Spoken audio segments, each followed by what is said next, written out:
අද දිනේ ඉඳලා අපි සාකච්ඡා කරමු දේශපාලන විද්‍යාවේ අධ්‍යයන ප්‍රවේශ සම්බන්ධයෙන්. ඉතින් දේශපාලන විද්‍යාවේ අධ්‍යයන ප්‍රවේශයක් කියන්නේ දේශපාලන විද්‍යාව අධ්‍යයනය කිරීම උදෙසා භාවිතා කරන්නකට.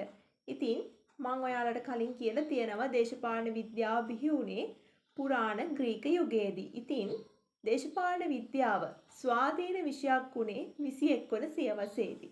ඉතින් මේ දේශපාලන විද්‍යාවේ අධ්‍යයන ප්‍රවේශත් වර්ධනය වෙන්න පටන් ගත්තේ 21 වන සියවසේදී පමණ. ඒ කියන්නේ දේශපාලන විද්‍යාවේ අධ්‍යයන ප්‍රවේශ දේශපාලන විද්‍යාව තරම්ම පැරණි ප්‍රවේශ තමයි හඳුනා ගන්න පුළුවන්. ඉතින් මේ අධ්‍යයන ප්‍රවේශ ඉදිරිපත් කළේ විවිධ ගුරුකුල විචාරකයන් විසින් තමයි ඉදිරිපත් කළේ. උදාහරණයක් විදියට ඇරිස්ටෝටල්, ප්ලේටෝ වගේ විද්වතුන් තමයි මේ අධ්‍යයන ප්‍රවේශ දේශපාලන විද්‍යාවට ඉදිරිපත් කරලා තියෙන්නේ. ඉතින් දේශපාලන විද්‍යාවේ හඳුනා ගන්න පුළුවන් අධ්‍යයන ප්‍රවේශ කිහිපයක් තියෙනවා. ඔයාලට බලමු තියෙන මොනවද අධ්‍යයන ප්‍රවේශ කියලා.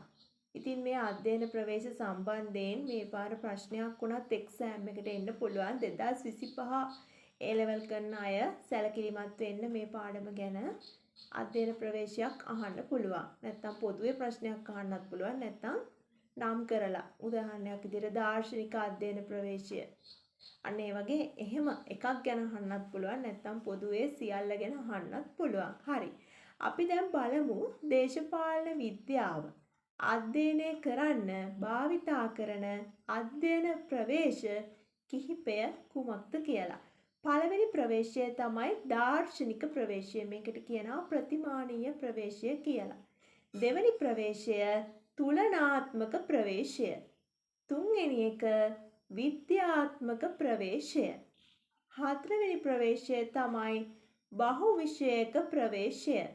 පස්වන ප්‍රවේශය සමාජ විද්‍යාත්මක ප්‍රවේශය. හයවෙනි ප්‍රවේශය දේශපාලන අර්ථශාස්ත්‍රීය. හත්වෙනි ප්‍රවේශය ස්ත්‍රීවාදී ප්‍රවේශය. ඉතින් මෙන්න මේ කියන ප්‍රවේශ තමයි දේශපාලන විද්‍යාව අධ්‍යයනය කිරීම උදෙසා භාවිතා කරන්නේ. ඉතින් මම ඊළඟ වීඩියෝ එකේ ඉඳලා ඔයාලට කතා කරන්නම් මේ ප්‍රවේශ වෙන වෙනම. මොකද මේ පාර 2025 A level exam එකට අහන්නත් පුළුවන්. ඉඩකඩ තියෙනවා මේ වගේ ප්‍රශ්නයක් අහන්න. ඒ නිසා මම මේ ඔයාලට මේ ප්‍රවේශ හතම ඉදිරි දිනයන් වලදී සාකච්ඡා කරන්නම්. ඉතින් මගේ වීඩියෝ මින් ඉදිරියට අප්ලෝඩ් වෙන්නේ YouTube එකට සඳුදා. ඒ වගේම බ්‍රහස්පතින්දා සෙනසුරාදා කියන දිනයන් වල ඔයාලට මගේ වීඩියෝ බලා ගන්න පුළුවන්. ඒ දින පිළිබඳ සැලකිල්ලෙන් ඉන්න. ඉතින් මේ වගේ අලුත් වීඩියෝ ඔයාලට නරඹන්න පුළුවන් මගේ YouTube channel එක subscribe කරන්න. විශේෂයෙන්ම TikTok ඔස්සේ මාව නරඹන අය YouTube channel එක subscribe කරලා තියාගන්න. මගේ YouTube channel එකේ name එක Political Science with Imesha.